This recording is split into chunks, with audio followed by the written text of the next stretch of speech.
मुसलमानों को टारगेट करने के लिए मुसलमानों के मदरसों पे बुलडोजर चलाओ, मुसलमानों के मदरसों के सर्वे कराओ और वक्फ बोर्ड पे सर्वे कराओ, वक्फ बोर्ड का ये करवाओ। अभी सदर में बिल्डिंग गिरी, वहाँ के जाके डीसीपी ने SHO ने जाके मदरसे के बच्चों से जाके मदद मांगी। पुलिस का काम क्या होता है? आतंकवादी को देख के गोली मारना, आतंकवादियों से मदद लेनी। मुसलमान बच्चे आगे क्यों बढ़ रहे हैं, ये इनको चिंता खाई जा रही है। मदरसों पे उंगली उठाने का मेन कारण इनका यही बना हुआ है। अगर आप देखना चाहते हैं एक हाथ में कुरान और एक हाथ में कंप्यूटर तो दो ना। मदरसे से दिक्कत जो है ना आम पब्लिक को नहीं है। उनसे देश तो चल नहीं रहा, ये हिंदू मुस्लिम में बांट रहे हैं और हिंदू मुसलमान को उलझा रहे हैं। तो उसके बावजूद भी ये कह रहा हूँ कि मदरसों में आतंकवाद की पढ़ाई हो रही है। अगर एक मुसलमान का बच्चा अगर पूरा कुरान करीम उसको हिफ्ज कर सकता है तो ये जो MBBS का जो है नीट क्या है, कुछ भी नीट नहीं है।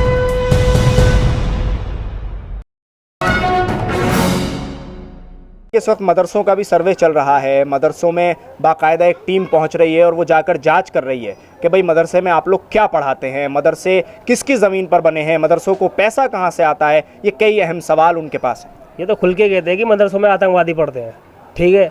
अभी सदर में बिल्डिंग गिरी, वहाँ के जाके DCP ने SHO ने जाके मदरसे के बच्चों से जाके मदद मांगी। पुलिस का काम क्या होता है? आतंकवादी को देख के गोली मारना, आतंकवादियों से मदद लेनी। उन्हीं बच्चों ने जाके वहाँ का मलबा हटाया, जब जाके वहाँ पे जिंदा और मुर्दा जो भी थे उन बंदों को निकाला वहाँ से। तो तुम लोग जब पुलिस को नहीं दिख रहा कि मदरसे में पढ़ने वाले आतंकवादी हैं, इंसान है, वो अपनी दीन की तालीम पढ़ना है, ऐसा कुछ नहीं है उसमें धर्म। मदरसों में आप खुद अपने मुंह से जो है वो कह दो कि ये बात, ऐसा कुछ नहीं होता। आपके बच्चे मदरसे जाते हैं? बिल्कुल जाते हैं। क्या पढ़ते हैं मदरसे में आपके बच्चे? दीन की पढ़ाई होती है हमारे मदरसों में। अच्छा, लेकिन ये तो कहा जाता है कि दीन की पढ़ाई नहीं है, ये पढ़ाई है आतंकवाद की पढ़ाई। मुसलमान बच्चे आगे जाकर भविष्य मुल्क का खराब करते हैं। ये एक टारगेट है। कैसा टारगेट? ये टारगेट है किसको है? क्या मुसलमानों को और किसको टारगेट बनाया जा रहा है? क्या आतंकवाद की पढ़ाई है, आतंकवादी पैदा हो रहे हैं। अच्छा, क्यों टारगेट क्यों बना रहे हैं? वो तो कहते हैं मुसलमान बच्चों के एक हाथ में हम कंप्यूटर देखना चाहते हैं तो दूसरे में कुरान। ये राजनीति है भैया, ये राजनीति है। इससे तो असलियत क्या है? अगर ये राजनीति है तो असलियत क्या है? असलियत तो आप लोगों को खुद मालूम है। अच्छा, आप लोगों को तो खुद मालूम है असलियत का। ठीक, आप बताइए क्या? अगर आप देखना चाहते हैं एक हाथ में कुरान और एक हाथ में कंप्यूटर तो दो ना। बुलडोजर फेर के मदरसों पे ऐसे तो ले जाएगा। अच्छा, तो एक हाथ में बुलडोजर हो गया? नहीं, ये तो गवर्नमेंट के हाथ में है ना बुलडोजर। अगर आप बच्चों को पढ़ाना चाह रहे हैं, तालीम देना चाह रहे हैं, एक हाथ में कुरान कह रहे हैं और एक हाथ में कंप्यूटर है, तो ये मदरसों में जाके पहले सर्वे करें फिर देने से। अब तो 10 साल हो गए, स्कूलों में भी आम बच्चा पढ़ रहा है उर्दू। पहले ये था कि उर्दू में पता नहीं क्या पढ़ाई जा रही है, अब तो सबको पता है। तुम उसके बावजूद भी ये कह रहे हो कि मदरसों में आतंकवाद की पढ़ाई हो रही है। फंडिंग आ रही है बाहर से। अगर बाहर से फंडिंग आई भी होती तो मदरसों के लिए मस्जिदों में चंदा नहीं होता। सब मुसलमान लखपति करोड़पति होते आज। ये तो सब जो काम करना है गवर्नमेंट को वो नहीं करना, बस मुसलमान को और हिंदू मुसलमान को उलझाना आपस में, उलझा दें जैसे भी उलझाना है। ठीक, आप क्या कहना चाहते हैं? एक हाथ में कंप्यूटर और एक में कुरान, ये था सरकार का कहना, खुद मोदी जी का कहना था। अब आप लोग कह रहे हैं कि मोदी जी जो है वो मुसलमानों के ही खिलाफ हैं, सरकार मुसलमानों के खिलाफ है, ऐसा क्यों कह रहे हैं आप? सरकार तो वैसे ही मुसलमानों के खिलाफ है, क्योंकि सरकार को जो काम करना चाहिए वो काम तो सरकार कर नहीं रही है। देश की अर्थव्यवस्था इतनी बिगड़ रही है, उस पर ध्यान नहीं है। लेकिन मुसलमानों को टारगेट करने के लिए मुसलमानों के मदरसों पे बुलडोजर चलाओ, मुसलमानों के मदरसों के सर्वे कराओ और वक्फ बोर्ड पे सर्वे कराओ, वक्फ बोर्ड का ये करवाओ। उनसे देश तो चल नहीं रहा, ये हिंदू मुस्लिम में बांट रहे हैं और हिंदू मुसलमान को उलझा रहे हैं। तो हिंदू मुसलमान बिगड़े और इनकी राजनीति की रोटियां सिकती रहें। आपके इलाके में कितने हिंदू और मुसलमान एक साथ रहते हैं? हमारे इलाके में कम से कम 1000 हिंदू और मुसलमान एक साथ रहते हैं। अच्छा। और कभी कोई उनसे कोई बात नहीं हुई, कभी कुछ गिला शिकवा नहीं हुआ। हम उनका ख्याल रखते हैं, वो हमारा ख्याल रखते हैं। अच्छा। लेकिन इन लोगों ने जो राजनीति, थोड़े से राजनीतिक तत्व जो हैं, इन्होंने हमारा माहौल बिगाड़ रखा है, पूरे देश का माहौल बिगाड़ रखा है। इन लोगों को समझना चाहिए, हिंदू और मुसलमान को, कि हमें आपस में एकजुट रहना चाहिए और इनकी राजनीति की रोटियां नहीं सेकनी देनी चाहिए। बिल्कुल, ये बात तो इन्होंने वाकई बहुत अच्छी कही है कि आपस में एकजुट होकर रहना चाहिए, क्योंकि राजनीति का नाम इसको यहाँ दिया जा रहा है। लेकिन इमाम साहब से आखिरी बात लेंगे और फिर इंटरव्यू को ख़त्म करेंगे, क्योंकि हमारा वक्त भी पूरा हो रहा है। इमाम साहब, वक्फ संपत्तियों को लेकर एक और बड़ा फैसला योगी सरकार ने किया है कि वक्फ संपत्तियों की जांच होगी और अब मदारिस के बाद अब वक्फ संपत्तियों का भी सर्वे कराया जाएगा।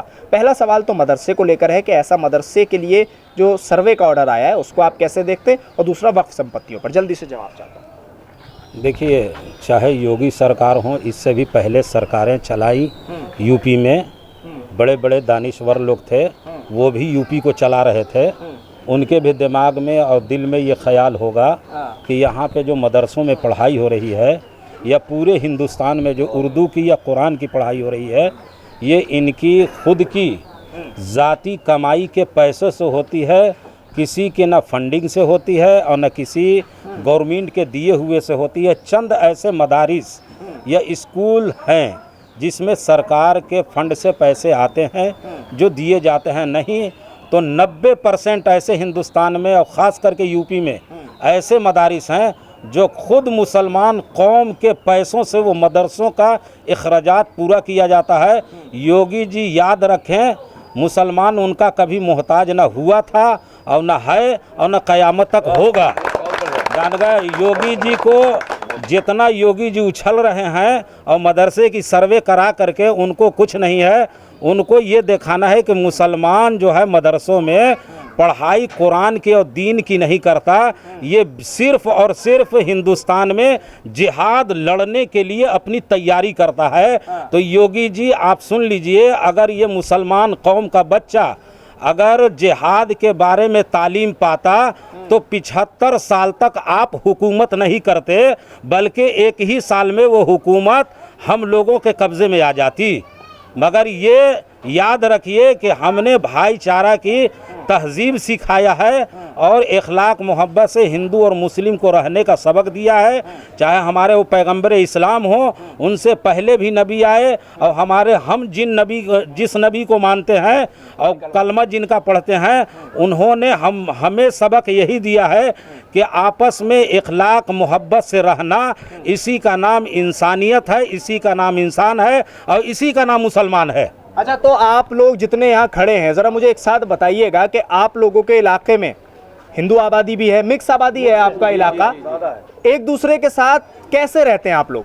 हम भाईचारे से रहते हैं, भाईचारे से रहते हैं। यहाँ पे पीछे भी हिंदू लोग रहते हैं, यहाँ मुसलमान भी पीछे रहते हैं। और यहाँ तक कि मस्जिद की दीवार यहाँ से बिल्कुल जस्ट हिंदू के घर के मिली हुई है। अच्छा, कोई एतराज़ नहीं है किसी को? किसी को कोई एतराज़ नहीं है और ऐसे भाईचारे से रहते हैं। भाईचारा इतना है हमारे में कि बता नहीं सकते हम आपको। अच्छा, ये जो दीवार है मस्जिद की, ये वाली, ये हिंदू परिवार के घर से मिली है? मिली हुई है, 4-5 घर है बल्कि। अच्छा, हाँ, जैसे जस्ट बगल में 4-5 घर है। यहाँ पे मस्जिद के बगल में मंदिर है। तो अच्छा, मस्जिद के बगल में मंदिर भी है? मंदिर भी है। तो ये तो बहुत बड़े भाईचारे की मिसाल है आपका इलाका। भाईचारे की मिसाल है। तो अजान भी होती होगी? अजान भी होती है। हिंदू परिवारों को दिक्कत नहीं, कोई दिक्कत नहीं है। और मंदिर में घंटे भी बजते होंगे, भजन भी होता होगा? बिल्कुल बजते हैं। मुसलमान परिवारों को दिक्कत? किसी को कोई दिक्कत नहीं होती। किसी को कोई दिक्कत नहीं है। तो एक बार तो आप सब लोग एक बार तो अपने लिए तालियां बजा दीजिए बहुत जोर से। जी बताइए। आज जो दिक्कत की बात बनी हुई है ना, मदरसे से दिक्कत जो है ना आम पब्लिक को नहीं है। हाँ। आज जो इस सरकार के मन में एक बहुत बड़ा खोट पैदा हो गया, शायद आपने भी पीछे देखा होगा कि 212 एक मदरसे के बच्चों ने 212 बच्चों ने नीट को क्लियर किया है। अब क्या वो 212 के बच्चे जो ना वो इनकी आंख में खटक रहे हैं वो कि ये क्या हो रहा है। अगर ये मदरसे के बच्चे अगर नीट का पेपर क्लियर करेंगे तो और आगे क्या होगा, कॉलेज का हमारे क्या हाल होगा।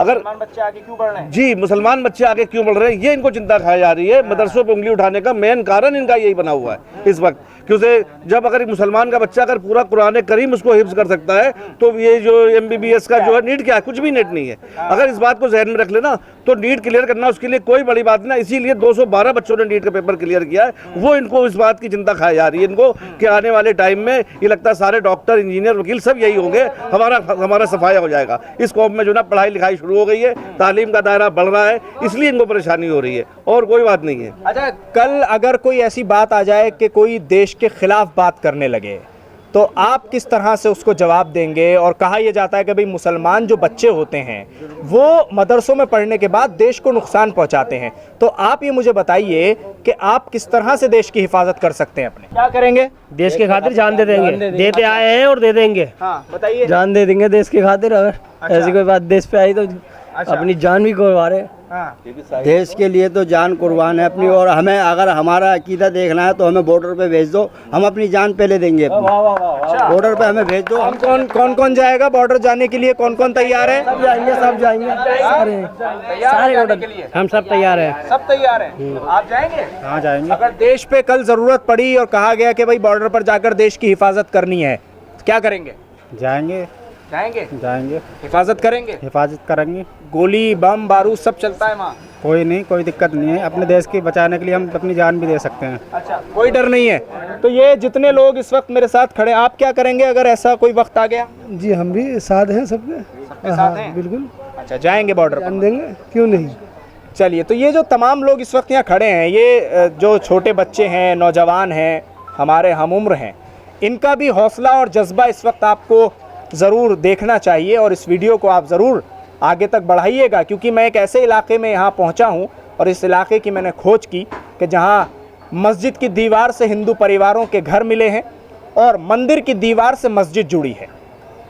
सुबह भजन भी होता है और फज्र की अजान भी होती है। ना हिंदू परिवारों को इनकी अजान से दिक्कत है और ना ही मुसलमान परिवारों को घंटी की आवाज़ और भजन कीर्तन की आवाज़ से दिक्कत है।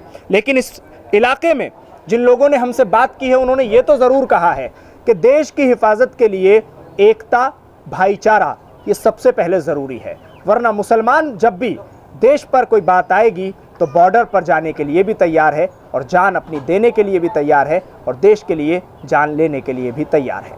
दिल्ली से न्यूज़ मैक्स के लिए कैमरा पर्सन नाजिम के साथ साहिल नकवी।